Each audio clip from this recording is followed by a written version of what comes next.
aligns programs with workforce needs, and secures our future. That's not just contribution, it's transformation. Contribute to heart and to your future. Kingston, get ready! 100 Kingston presents the 10 times 10 anniversary party. When? Saturday, February 28th. We're at 100 Hope Road, Kingston, Jamaica. Live on stage, Christopher Martin, Beanie Man, Agent Sasko, and Egyptian. Gates open at 6 p.m. General admission, 10,000. VIP, 25,000. Get your tickets at 100 Hope Road. Megamark, Watson, Port Moore. Gina's Pharmacy, Ribis, Arden Road. Jannan, Open House at Devon House. And Ribis Gas Station, Washington Boulevard.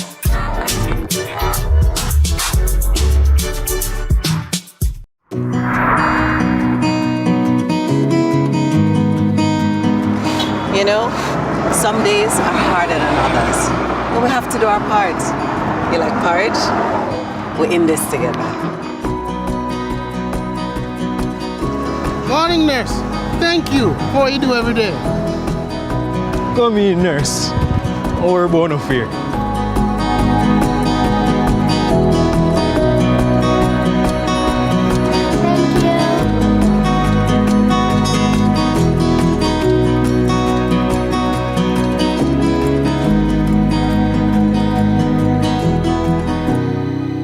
In this together. Jamaica, the countdown is on! Reggae music! February 28th and March 1st at Hope Gardens, Kingston. Experience 2 unforgettable days of music and culture at the Lost in Time Festival. Featuring Chronics, Protege, Leela Ike, Jester Royal, Jenna and Mortimer, Tisanchin, Dennis Stevens, Ziani, and many more. Tickets available at Kaya Kingston and Drax Hall, the live store in Pimento's Devon House, and online at lostintimefestival.com. Lost in Time Festival, don't miss the moment. Moving.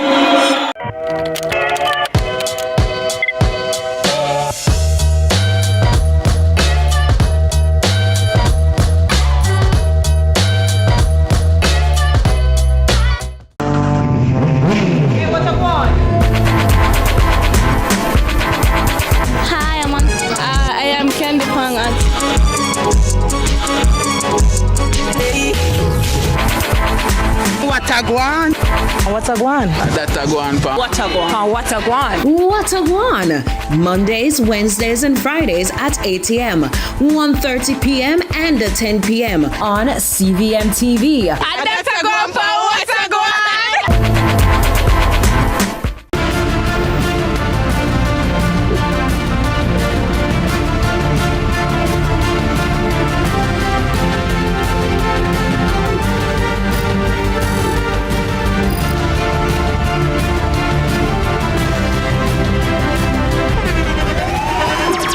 The internationally acclaimed On Stage with Winfred Williams. At a new time, Saturdays at 8 p.m. on CVM TV. So much more than entertainment.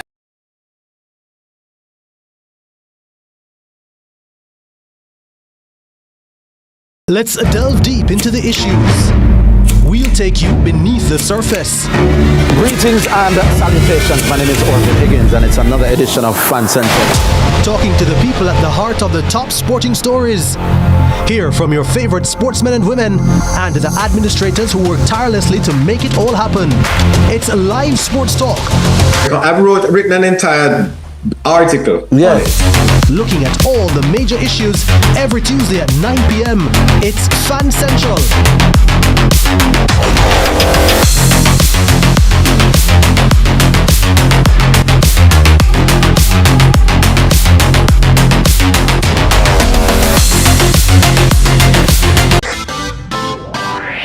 Every dream conquered is another dream gained. I land and I fly again like a jet plane.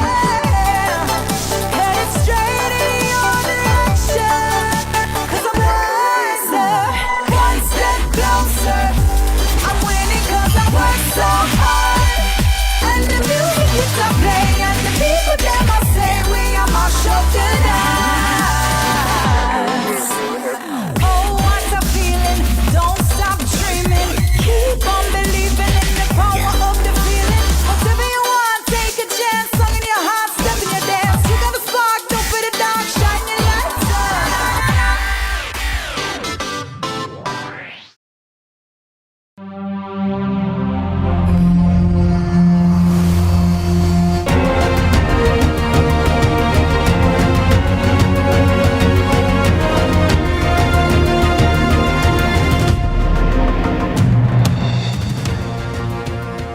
Good evening.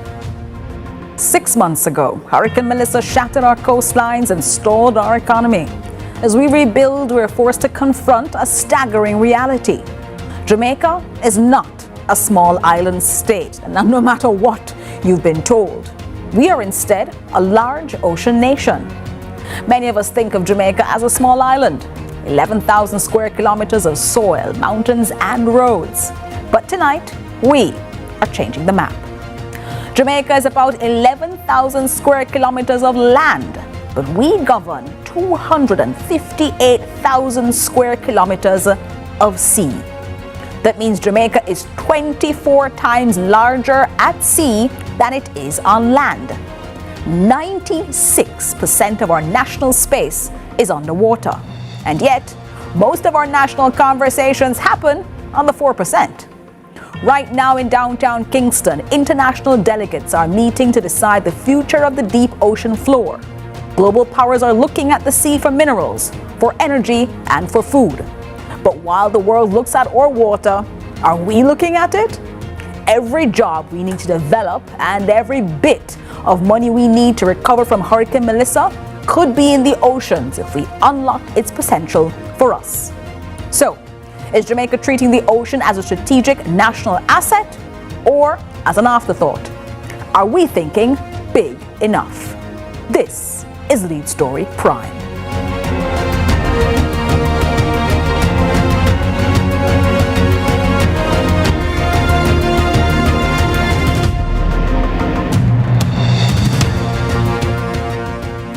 You are looking at a country that has called itself a small island developing state for perhaps all of your life. Well, tonight we're looking at Jamaica as a much bigger place. 24, 25, some say, times larger in the ocean than it is on land. Well, we will be finding out what that might mean for Jamaica with the help of Amoy Harriet.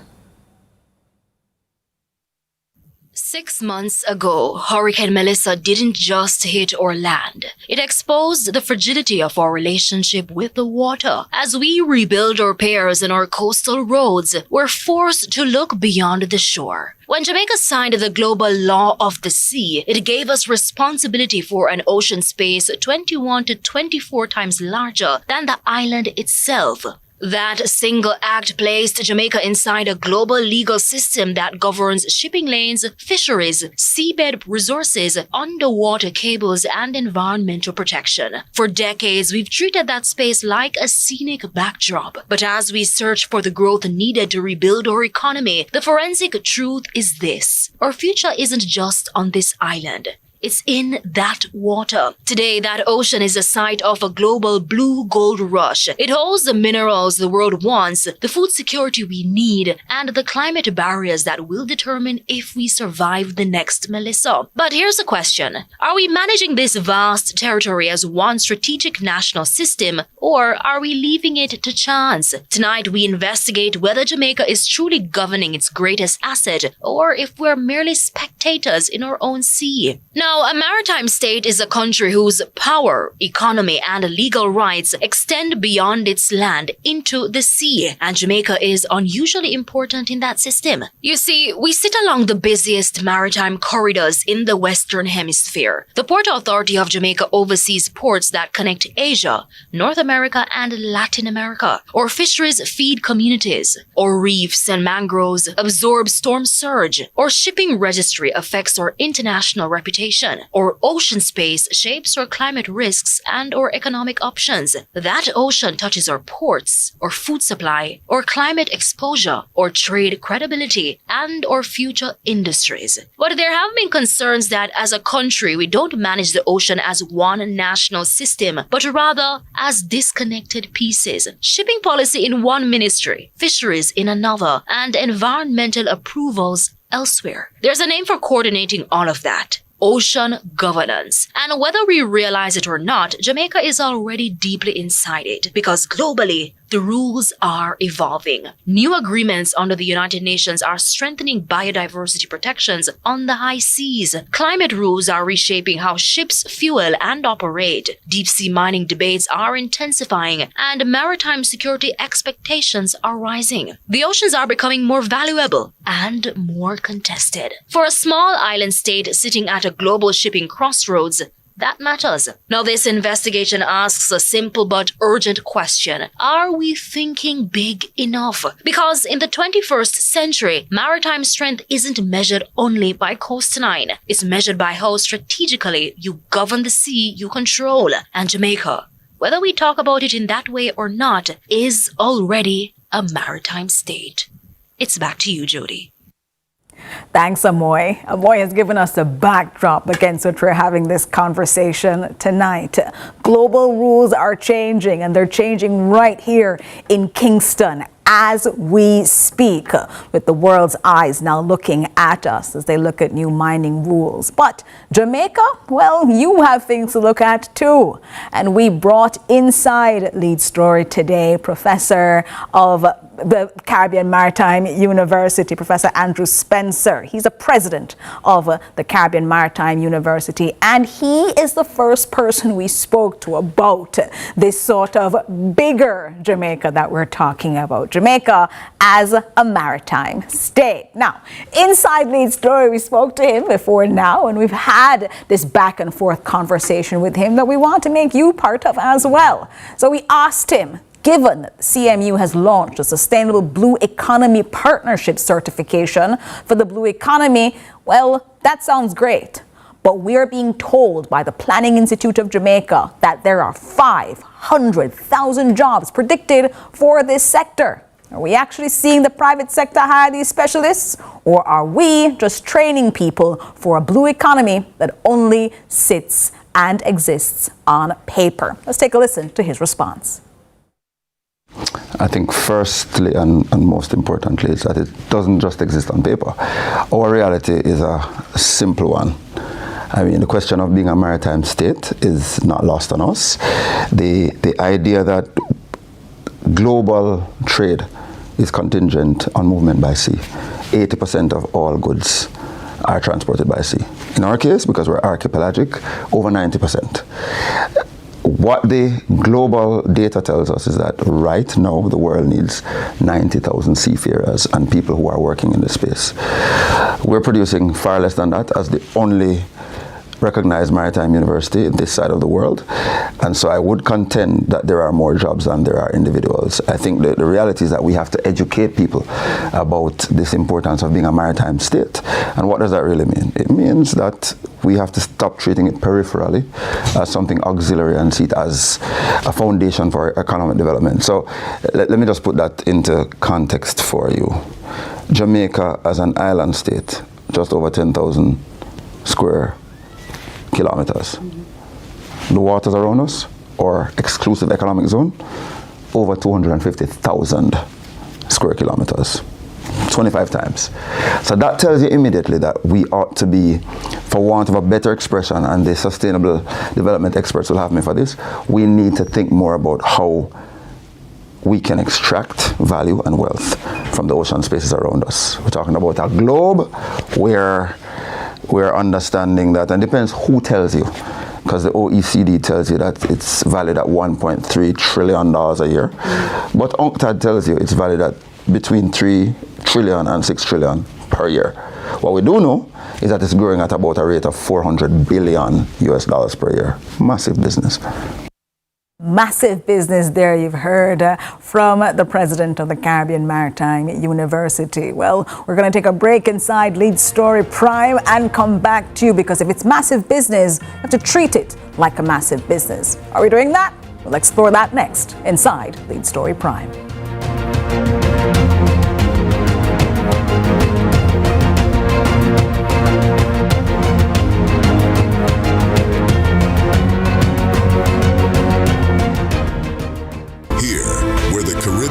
The morning. Elegance is isn't just seen, it's sensed.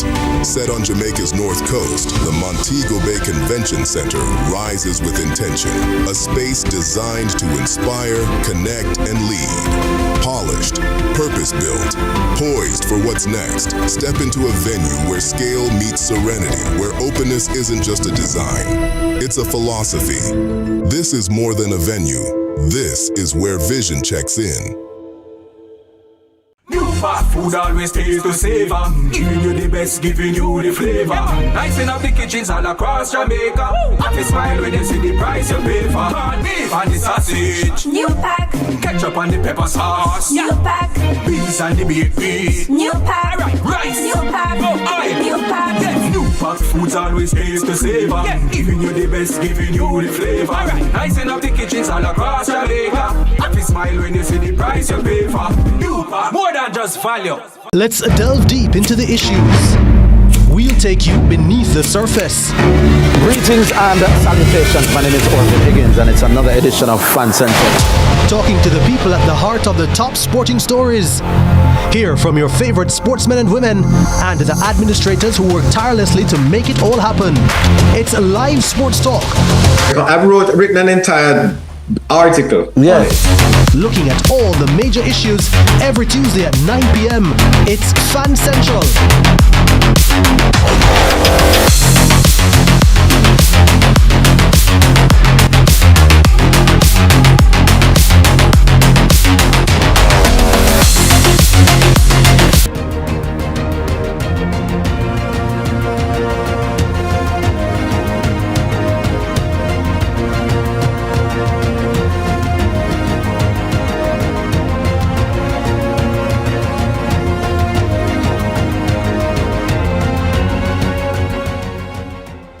Thanks so much for staying with us inside Lead Story Prime. We're looking at Jamaica as a maritime state because it absolutely is. 4% of Jamaica is what we talk about all the time. The crime in the 4%, what's going on in the hospitals in the 4%, what's going on in the roads of the 4%. But 96% of Jamaica is underwater. Well, we are having that conversation with a number of people who can tell us what that means and if we should have a single authority that takes care of all of that. Well, we're continuing our conversation with the president of the Caribbean Maritime University, Professor Andrew Spencer, because we asked him about the Caribbean Maritime University being the voice for maritime policy. It's something he said. So we asked him, if you're having that kind of voice, why aren't you, as a CMU, on the boards of the other major players in the maritime space, the Port Authority or the Fisheries Authority? And are we excluding our best brains from our best assets? You know what's true? I don't think we are excluding the best brains, and I agree with you that we are the best brains, but I don't think we're being excluded. In fact, while we don't sit on the Port Authority or on the Fisheries Authority, the truth is we work with them closely. So the Port Authority is a key partner for the CMU in the same way that the Maritime Authority is. So there's this kind of triumvirate existence where we lean on each other. In fact, I'll go a step further to say that individuals from the Maritime Authority and the Port Authority sit on our board, right? So whereas we may not sit on their board, we're exchanging consistently. And we do a lot of work for fisheries. In fact, some years ago, the CMU, in doing its community responsibility, trained fisherfolk in over 11 communities, just in basic safety training to ensure that they can find their way home from this important economic task.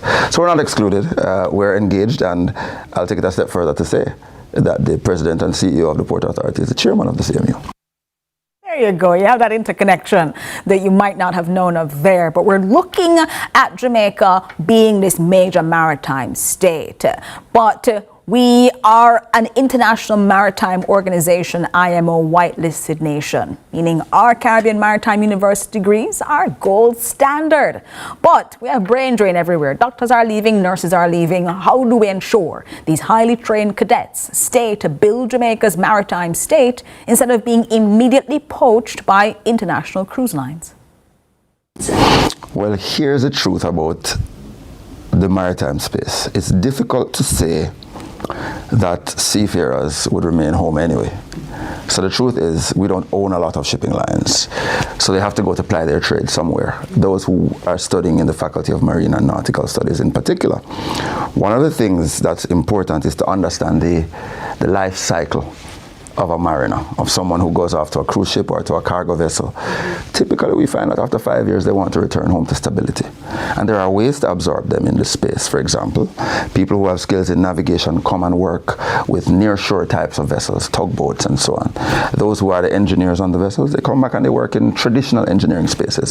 So I wouldn't be too worried about losing them to cruise lines. I think what we have are good relationships. And the CMU, you've said it correctly. We are gold standard. We are IMO whitelisted, only one in the Western Hemisphere for merchant shipping and nautical studies. But I think the key for us is just knowing that value and ensuring that the quality that we put out is of a particular standard all the time. Once that quality continues to speak for itself, there will always be opportunities both at sea and onshore. So we look forward to that. The sea can also provide us with a lot of money. Manufacturing is what Jamaica says it wants to do more of, and we have something that could be on our shores leaving us money on the table. The CMU is currently leading what they've called the Shared Ocean Project, researching alternative uses for that seaweed on your beach that gets in your way, that sargassum seaweed. Now, we asked him if he believed Jamaica is missing a multi-million-dollar industrial opportunity by treating sargassum, that seaweed, as a beach nuisance for tourism instead of a feedstock for a new Jamaican manufacturing sector. Well, that's exactly why we're doing this study. And I'm happy you asked about that, because this particular study is in partnership with the Irish Aid Clinic, and we have some stellar researchers in marine biotechnology at the CMU who are driving this process. We're doing this project because we want to know. And so, intuitively, we recognize that there are biodiverse uses and there are commercial opportunities with sargassum, but we want to be able to drill down tangibly and specifically into what are the best paths to pursue. The challenge with a small island developing state is if you pursue everything, you're likely to be master of nothing, right?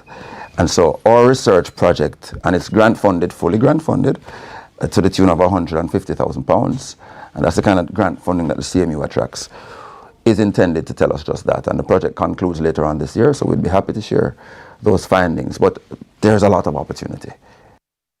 A lot of opportunity, potentially, but, well, look here, you want to have these sorts of maritime discussions, you want to have ships up and down, that sounds great, Jamaica, except we're a tourism destination too.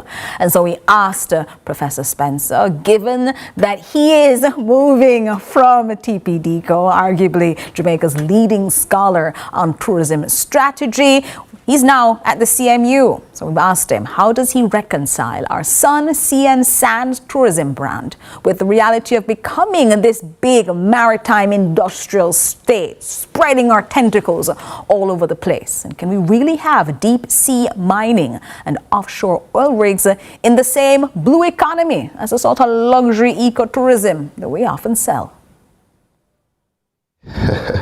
A loaded question, putting on the tourism hat. I think, well, let me just say first and foremost that I'm very proud of what the Ministry of Tourism has been doing in terms of product development.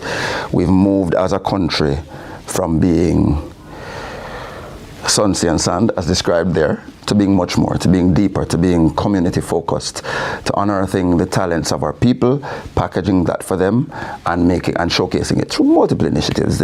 Funding has been provided through a number of entities championed by the Tourism Enhancement Fund. And so I'm very pleased for what has happened there. Now the question you're asking about whether luxury tourism activities can take place in the same space as a maritime-focused economy? The answer is simply yes. I think there's a clear nexus between the two. And maybe that nexus is embodied in me. I mean, you asked me the question about being leading tourism scholar. That was one of the questions I got. I remember a journalist asked me in my second week on the job, why is a tourism scholar at the CMU? And my answer to that is going to be my answer no. There's a clear connection. So if you note, shipping and maritime is not just about cargo vessels, and that has long been the focus. We've now brought into the frame the conversation with multiple cruise lines, because there's also the softer side of shipping. And not only does the CMU have navigation and marine transportation and marine engineering and the traditional engineering faculty, but we also have a degree in cruise shipping and marine tourism, which many people don't know. So we're literally gearing people towards that space. Now, what's this nexus? The nexus is that the ocean is big and vast enough to accommodate us all. And the more we diversify the activities related to the ocean, the greater the resilience will be as we build. So naturally, there's the hospitality component surrounding tourism and luxury and entertainment. But maritime is also that. And maritime also, and logistics, I can't leave out logistics because we need to be the next logistics hub in the world, is about how do we make all of that work seamlessly. So you'll hear the Minister of Tourism talk a lot about seamlessness. In fact, the TPDCO says that they focus on safety, security, and seamlessness. We are the seamlessness people. We are logistics, we are transportation, we are movement, we are the conveyor belt to ensure that all things work smoothly.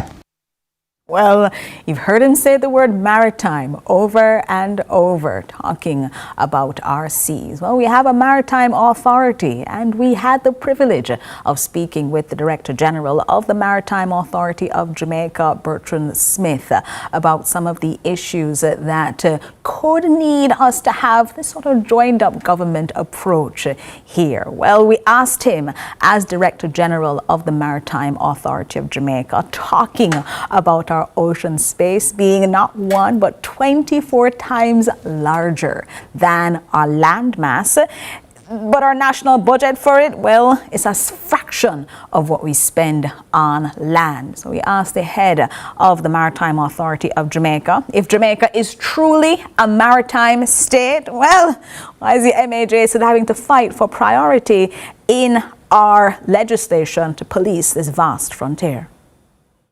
There's always room for improvement in terms of the legislative priority that is given to the maritime sector, in particular the Maritime Authority. However, we have in place modern shipping legislation that implements most of the treaties that govern the shipping sector. Recently, we passed the Ballast Water Management Act, which deals with the protection of the marine environment. In 2020, we passed legislation that addresses the welfare of seafarers. And this year, we'll be passing comprehensive legislation to deal with the prevention of pollution, responding to pollution incidents, and compensation for pollution damage. So fishermen, the tourist sector, anyone who is impacted by an oil spill will have in place legislation that will provide compensation for damage caused by oil pollution. So we have in place the legislation. Always want more legislation to be passed and more quickly, but I can say that we have been making progress, and in a year or two we should have the legislation that we need to have a sustainable maritime sector in Jamaica. The sustainability of that sector is going to be something that we focus on, given that Amoy raised the problem. We have a port authority, a fisheries authority, and a maritime authority. In a true maritime state, these wouldn't necessarily be separate silos. There'd be one unified engine. So if Jamaica has 96% of its country underwater, why in 2026 do we still lack a single national maritime strategy that links our ports to our environment and our economy? Let's listen to the Director General. Best practice, as I am aware, does not require that you have fisheries, ports, and the maritime administration in the same body. Singapore, UK, Canada, Australia, I'm not aware of any jurisdiction where all three areas are in one entity. What I would say, though, is that we have a national transport policy which addresses all aspects of shipping, including where shipping intersects with ports. So that was Bertrand Smith there, Director General of the Maritime Authority of Jamaica, talking to us about, well, maybe we don't need everything to be under one umbrella, but we'll speak next to some people who will give us some more insights as to how a joined-up approach can help us with jurisdiction, trafficking, and other issues. Next, Inside Lead Story Prime.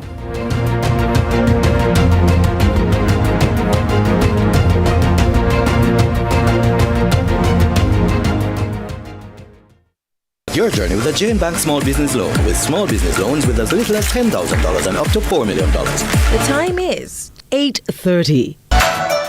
Exclusive, affordable, top tier. For premium liquor, exclusive wines and beverages, Top Tier Liquor Store has the best brands at the lowest prices. Cash or consignment, wholesale or retail. We'll even provide a top tier event venue right in the heart of Crossroads. Visit us today at 1A Caledonia Avenue, Kingston, or give us a call at 876-505-1697.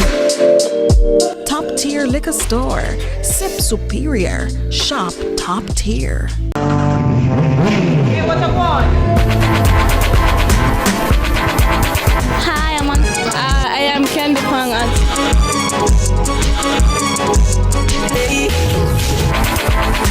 What a guan? What a guan? That a guan pa. What a guan? What a guan? What a guan? Mondays, Wednesdays, and Fridays at 8 a.m., 1:30 p.m., and 10 p.m. on CVM TV. That's a guan pa. What a guan?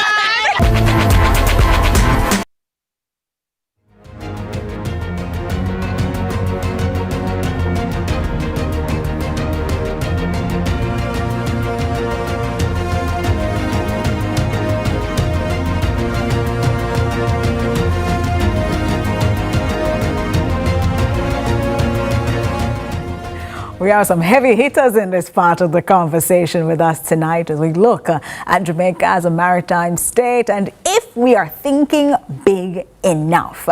Joining us now for this section of the show, we have Donovan Walker, attorney at law and director of the Maritime Authority of Jamaica, and Professor Anthony Clayton, Professor Emeritus at the UWI Mona and Pro-Chancellor at the University College of the Caribbean. He's also former Professor of Caribbean Sustainable Development at UWI Mona. Hold on, let me give you all of Prof. Clayton's titles there as we have this conversation about what our oceans mean to us and what it could mean for Jamaica's development. Donovan Walker, let me start off with you because we just heard a moment ago that maybe best practice doesn't get us everything all at once. Maybe we don't need fisheries on the same place that we have the Maritime Authority, but if the Maritime Authority handles shipping and NEPA handles the environment and fisheries authority handles the food, when these agencies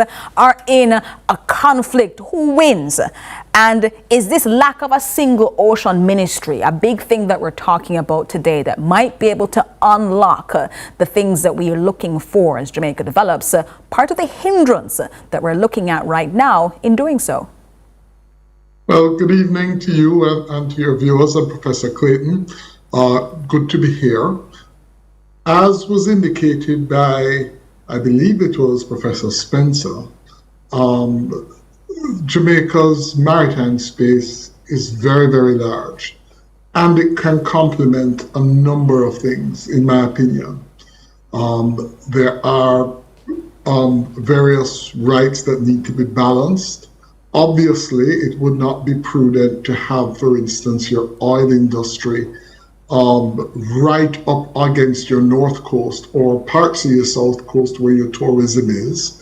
But there is room for oil exploitation while at the same time having tourism.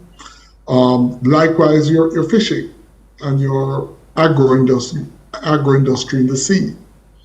So the key thing is balancing. It doesn't have to be through one body. In many other large fishing countries or in ocean industrial countries, They have different regulators. For instance, the United States will have tourism, while several miles away you have oil exploitation, and several miles, down sea you have fishing.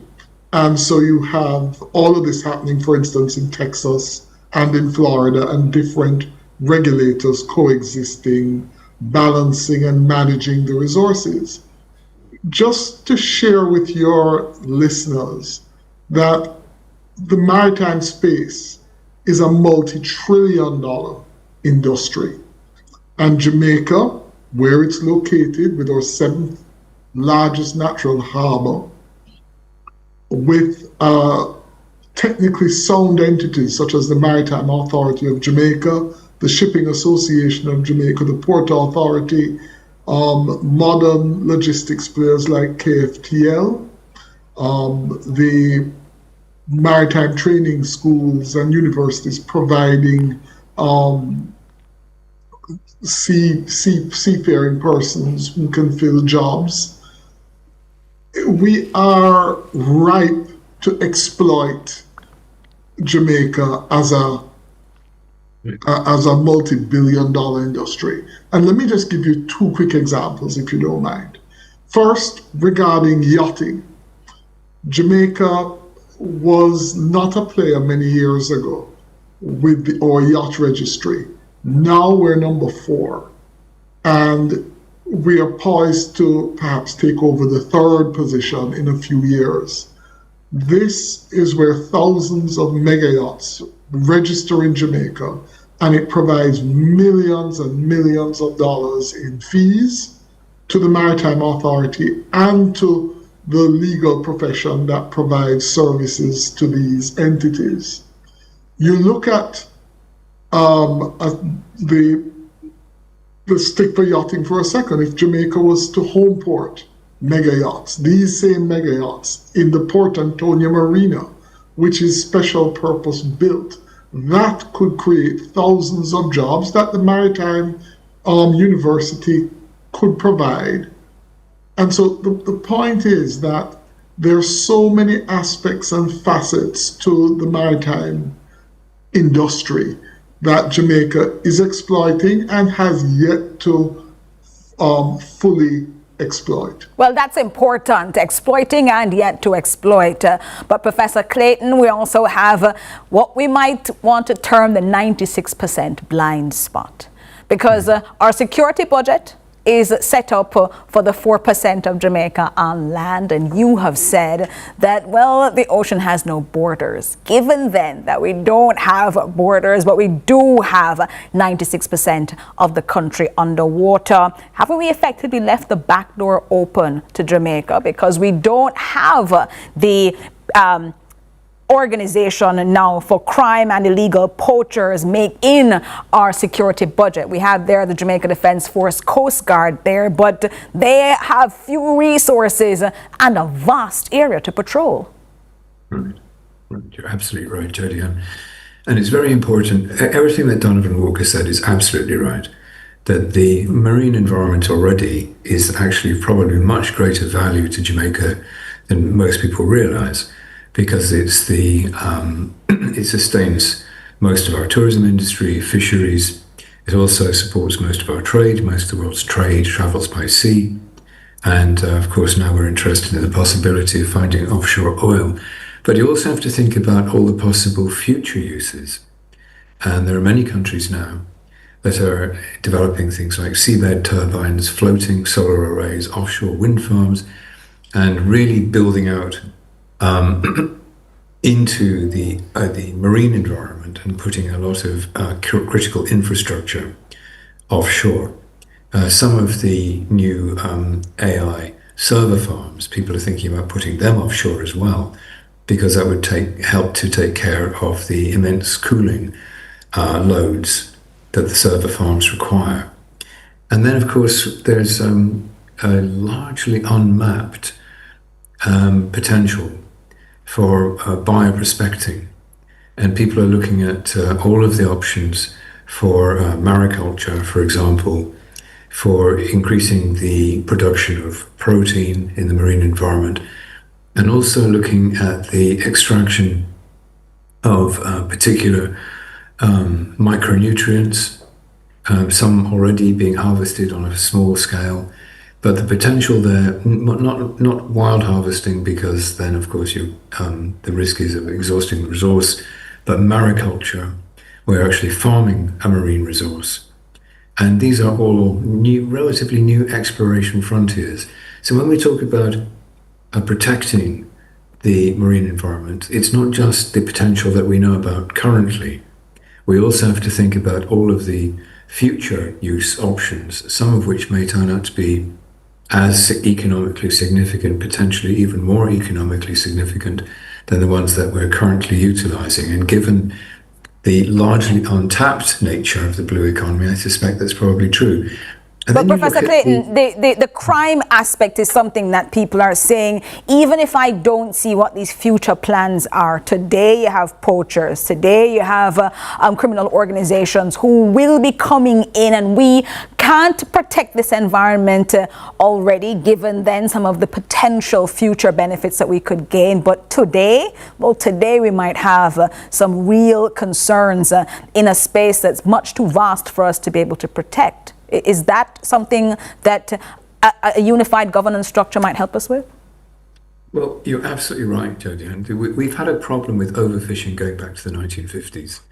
And because, in fact, there are a number of reasons why our coral reefs are not in good health, but overfishing is probably the single most important factor, because we took off the herbivorous fish that graze off the algae. And we really need to have proper fisheries protection. But much more than that, we need to actually have the capacity to do intercepts and patrols in the marine environment, because unless we have that, we're potentially exposed to other forms of piracy. For example, the yachting business that Donovan Walker just alluded to, there have been problems in parts of the world which cannot protect the yachts, which have been the subject of piracy. And it's extremely important that you have the capacity to protect the nascent industry. Otherwise, it will not be around for very long.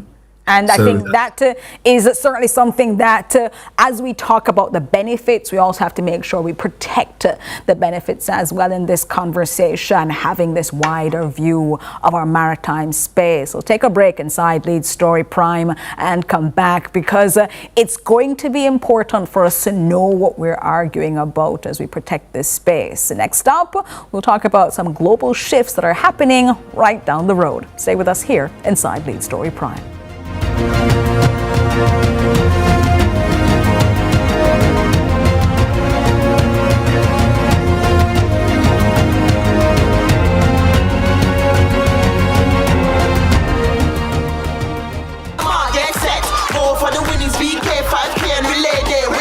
King 5K and Relay is back Sunday, March 8, 2026, Emancipation Park at 6:30 a.m. Over $2 million in cash and prizes. Go to www.runningeventsja.com to register by March 4, 2026. Jamaica, the countdown is on. Reggae music. February 28th and March 1st at Hope Gardens, Kingston. Experience 2 unforgettable days of music and culture at the Lost in Time Festival. Featuring Chronics, Protege, Leela IK, Jester Royal, Jenna and Mortimer, Tisanchin, Dennis Stevens, Ziani, and many more. Tickets available at Kaya Kingston and Drax Hall, the live store in Pimento's Devon House, and online at lostintimefestival.com. Lost in Time Festival. Don't miss the moment. Let's delve deep into the issues. We'll take you beneath the surface. Greetings and salutations. My name is Orville Higgins, and it's another edition of Fan Center. Talking to the people at the heart of the top sporting stories. Hear from your favorite sportsmen and women and the administrators who work tirelessly to make it all happen. It's live sports talk. I've written an entire article. Yeah. Looking at all the major issues every Tuesday at 9 p.m. It's Fan Central.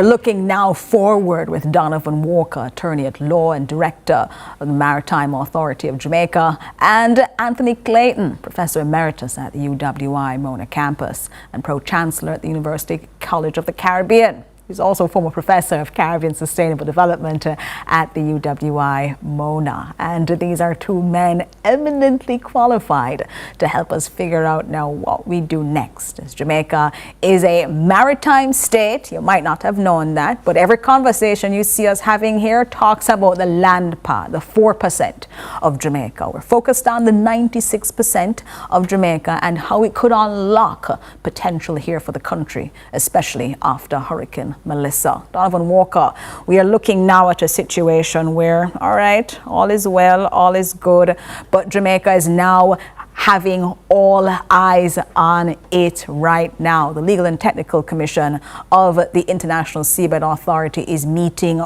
right now as we speak. All eyes are on Jamaica. Jamaica is a maritime state. Water is on the conversation line, and we're having now a discussion taking place here that says, given what Professor Clayton has just said, we could be seeing the ocean and what we know about it expand and therefore become more and more valuable. We're also, though, having a conversation that says deep seabed mining absolutely needs to happen, and the rules for it are being worked out as we speak. What do we then do, Donovan Walker? Well, first of all, I think it's a good thing, the fact that the International Seabed Authority is having yet another session headquartered in Jamaica, goes to show how the investment and the time and the resources that we've put into providing technical administration of the Seabed Authority. Hold on, Donovan Walker. Let me just put in context to everybody not at home. The United Nations Convention on the Law of the Sea signed here in Jamaica. So the big global sea treaty signed in Jamaica. In our eminent enoughness, we also headquarter the body that deals with deep seabed mining, and the meetings that are going on right now will either start a new industrial revolution or, some argue, devastate the planet as we know it. That's how important a place we are at this very moment in time. Right. So I want to take us, I just want to paint a further picture for your viewers and listeners. A few years ago, I was in Singapore.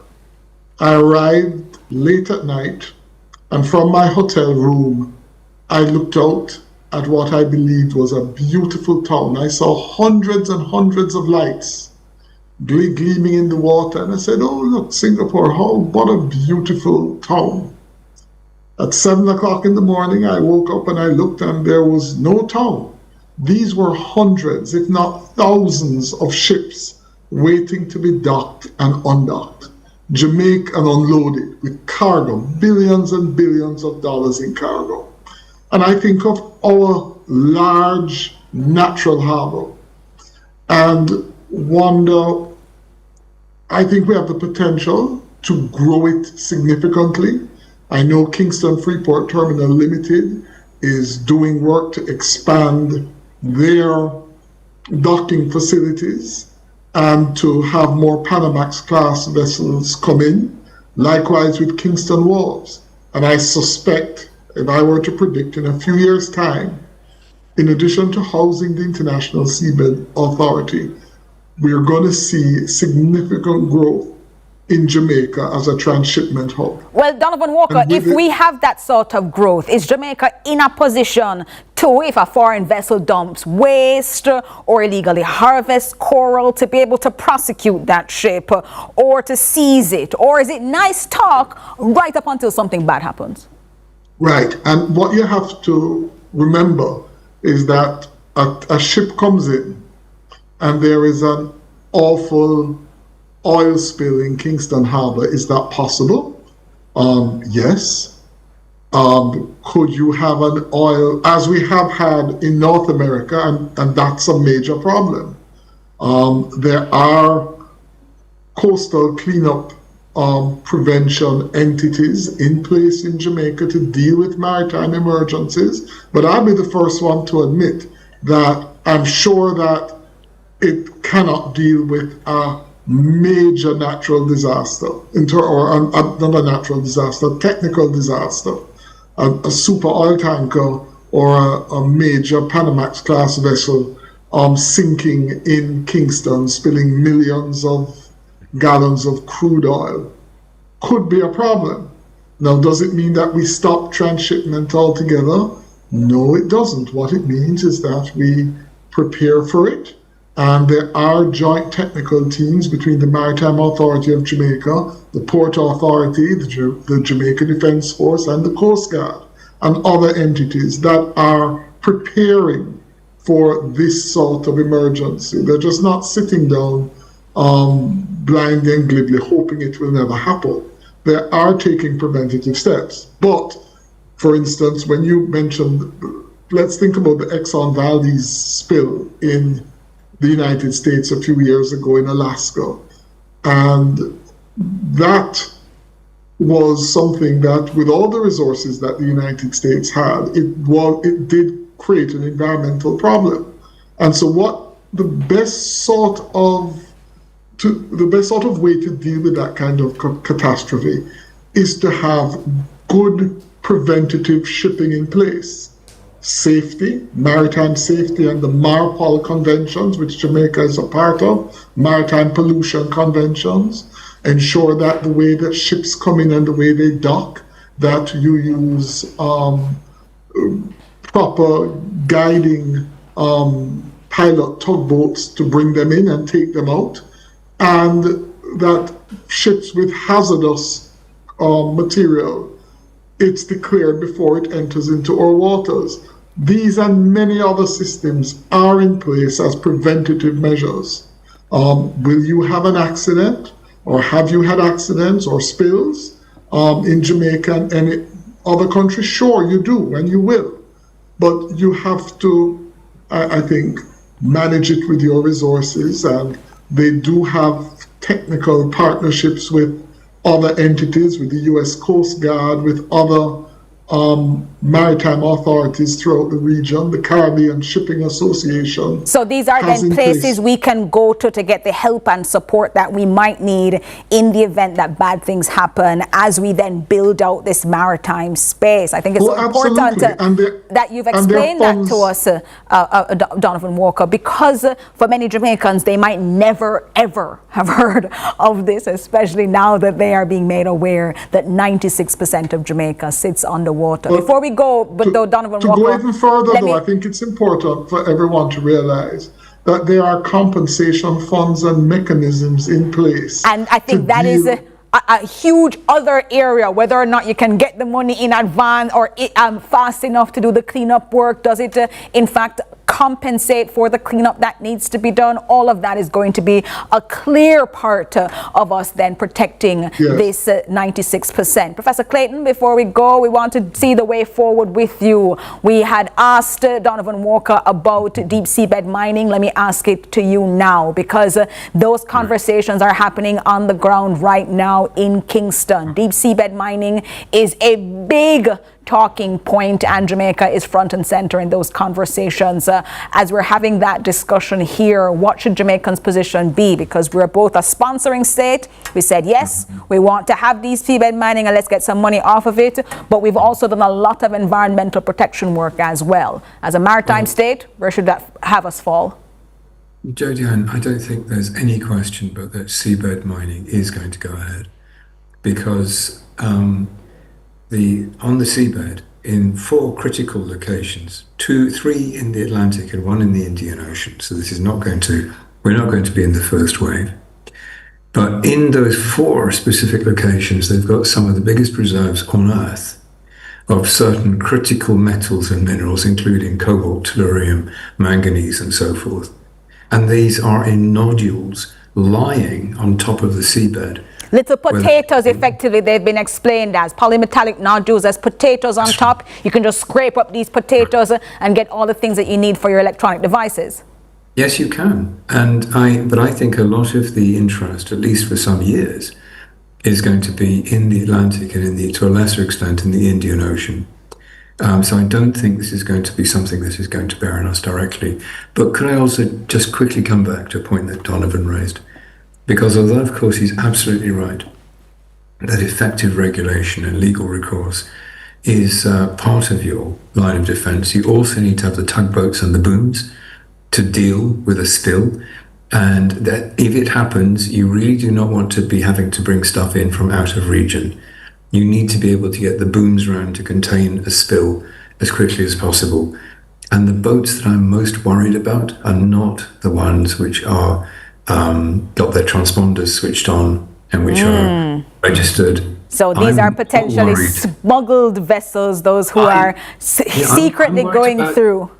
I'm worried about the Russia's fleet. And that's something that we've spoken about inside Lead Story, Russia's hidden fleet, their secret fleet carrying around oil. It's certainly something that, as Jamaica, as a maritime state, looks at where we are positioned. We have to keep that on our agenda as well. Completely out of time, gentlemen, for this expansive conversation on 96% of Jamaica. Thanks for joining us, Donovan Walker and Professor Anthony Clayton, and having this conversation with us. Jamaicans are learning for the first time that for decades we've thought of ourselves as an island state. Well, at sea we're not small, we're vast. The ocean is not the edge of Jamaica, it's most of Jamaica. And until we think about it that way, we will continue to govern 96% of our territory as if it was an afterthought. That is the story. For Lead Story Prime tonight, on behalf of all of us here at CVM Television, have a fantastic evening. Stay tuned. Up next, Fan Central.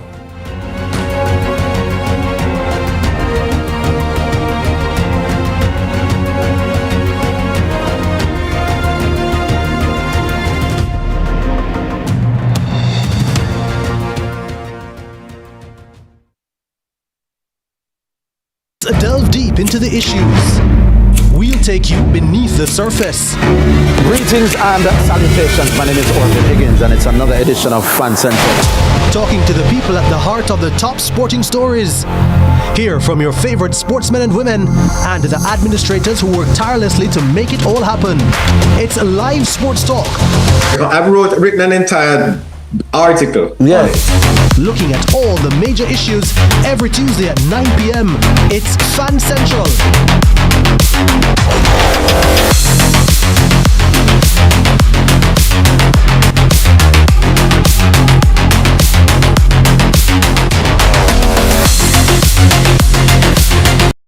Tune in to Lead Story, weekdays at 6 p.m.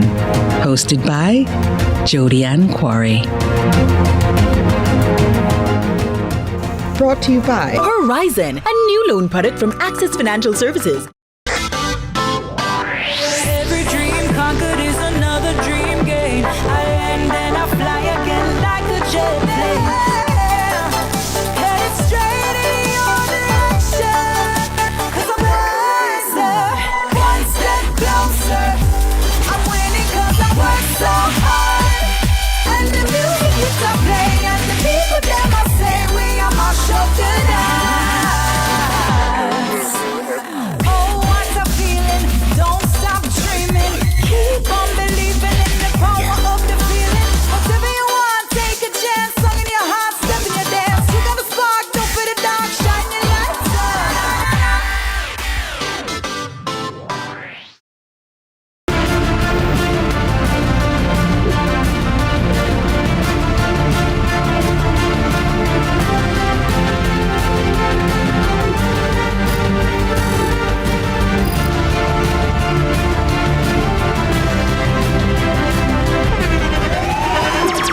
The internationally acclaimed On Stage with Winfred Williams. At a new time, Saturdays at 8 p.m. on CVM TV. So much more than entertainment. Hey, what I want? Hi, I am Candy Pang at